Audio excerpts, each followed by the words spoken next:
Hi hello Mrs Mallu Mr കാനഡയുടെ പുതിയൊരു വീഡിയോയിലേക്ക് എല്ലാവർക്കും സ്വാഗതം. ഇവിടെ ഇപ്പോൾ സമ്മർ സീസണാണ്. ഇന്ന് നല്ല ചൂടാണ്. ഞങ്ങളിവിടെ ഒരു വെജിറ്റബിൾ പിക്കിംഗ് ഫാമിലാണ് വന്നിരിക്കുന്നത്. അപ്പോൾ ഒരുപാട് വെജിറ്റബിൾസ് ഇവിടെ ഉണ്ട്. അപ്പോൾ ഫ്രഷ് ടൊമാറ്റോസൊക്കെ ഞങ്ങളിങ്ങനെ പറിച്ചെടുക്കുകയാണ്. ഈ തക്കാളി കണ്ടോ, ഇത് ആരോ ഇവിടെ പറിച്ചിട്ടതാണ്. ഇതിൻ്റെ ഷേപ്പ് കണ്ടപ്പോൾ ഒരു മത്തങ്ങ പോലെ ഇരുന്നു. അങ്ങനെ ഞാൻ ജസ്റ്റ് എടുത്ത് നോക്കുന്നതാണിത്. നല്ല രസമുണ്ടല്ലേ. അങ്ങനെ വെറൈറ്റി ഷേപ്പിലുള്ള ഒരുപാട് തക്കാളികളെ നമുക്കിവിടെ കാണാം. സമ്മർ ടൈം ആകുമ്പോൾ ഞങ്ങൾ സ്ഥിരമായിട്ട് പോകാറുള്ള ഒരു ഫാമാണിത്. ഈ ഫാമിൽ നിന്ന് നമുക്ക് ഫ്രഷ് ആയിട്ട് വെജിറ്റബിൾ പിക്ക് ചെയ്തെടുക്കാം. അപ്പോൾ ഒരുപാട് വെറൈറ്റിയിലുള്ള വെജിറ്റബിൾസ് ഇവിടെ ഉണ്ട്. ഈ ഒരു ഫാമിൽ എന്തൊക്കെ വെറൈറ്റി വെജിറ്റബിൾസ് ഉണ്ടെന്നുള്ളത് ഞാൻ ഡീറ്റെയിൽ ആയിട്ട് ഒരു വീഡിയോ ചെയ്തിട്ടുണ്ട്. അതിൻ്റെ ലിങ്ക് ഞാൻ ഐ ബട്ടണിൽ കൊടുത്തിരിക്കാം. പല രൂപത്തിലും വലിപ്പത്തിലുമുള്ള തക്കാളികളെ നമുക്കിവിടെ കാണാൻ പറ്റും. നമ്മൾ സാധാരണ ഷോപ്പിൽ നിന്ന് വാങ്ങുന്നത് ചെറിയ തക്കാളികളാണ്. പക്ഷേ ഈ ഒരു തക്കാളിപ്പാടത്തിൽ ഒരുപാട് വെറൈറ്റി തക്കാളികളുണ്ട്. ഈ തക്കാളികളെല്ലാം കാണാൻ നല്ല ലുക്കുണ്ട്. അതുപോലെ തന്നെ നല്ല ടേസ്റ്റുമാണ്. സോസൊക്കെ ഉണ്ടാക്കാൻ പറ്റിയ ടൊമാറ്റോസ് ആണ് ഇതൊക്കെ.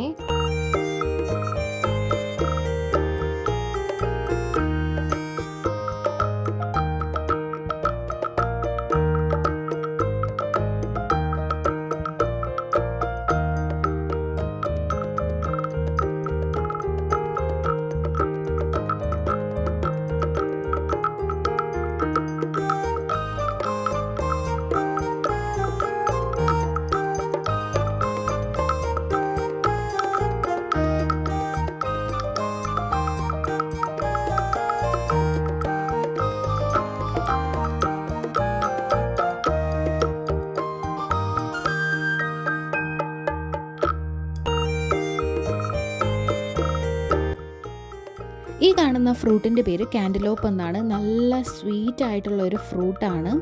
ഈ വർഷത്തെ സമ്മറിൽ തന്നെ 3-4 പ്രാവശ്യം ഞങ്ങൾ ഈ പാടത്തിലോട്ട് പോയിട്ടുണ്ടായിരുന്നു. ഇതിന് മുന്നേ പോയ സമയത്ത് ഈ ഒരു ഫ്രൂട്ട് നല്ല പച്ചയായിട്ടാണ് ഇരുന്നത്. ഒന്നും പഴുത്തിട്ടില്ലായിരുന്നു. ഇപ്പോൾ നോക്കുമ്പോൾ ഇലകളെല്ലാം വാടി കരിഞ്ഞിട്ടുണ്ട്. പഴുത്ത പഴങ്ങൾ മാത്രം അവിടെ കിടപ്പുണ്ടായിരുന്നു. പഴുത്ത തക്കാളികൾ കൂടാതെ പച്ച തക്കാളിയും ഞാൻ പറിച്ചെടുത്തിട്ടുണ്ടായിരുന്നു. എന്തിനാണെന്ന് വെച്ചാൽ മീൻകറിയിലും അവിയലിലൊക്കെ പച്ചത്തക്കാളി ഇടുന്നത് നല്ല ടേസ്റ്റാണ്. അപ്പോൾ നിങ്ങളും പച്ചത്തക്കാളി ഉപയോഗിക്കാറുണ്ടോ? നിങ്ങൾ ഉപയോഗിക്കുന്നത് ഏതൊക്കെ കറികളിലാണെന്ന് ഒന്ന് കമൻറ്റ് ചെയ്യണേ. അങ്ങനെ ഈ പാടത്തിലൊരു തുള്ളിക്കളിക്കുന്ന പച്ചപ്പുഴുവിനെ കണ്ടു. അങ്ങനെ പച്ചപ്പുഴുവിനെ വീഡിയോ എടുക്കുന്ന രംഗമാണ് നിങ്ങളിപ്പോൾ കണ്ടുകൊണ്ടിരിക്കുന്നത്. കാനഡയിലെ തക്കാളി കാഴ്ചകൾ എല്ലാവർക്കും ഇഷ്ടപ്പെട്ടെന്ന് വിചാരിക്കുന്നു. വീഡിയോ ഇഷ്ടപ്പെട്ടിട്ടുണ്ടെങ്കിൽ ലൈക്ക് ചെയ്യാനും കമൻറ്റ് ചെയ്യാനും മറക്കരുത്. താങ്ക്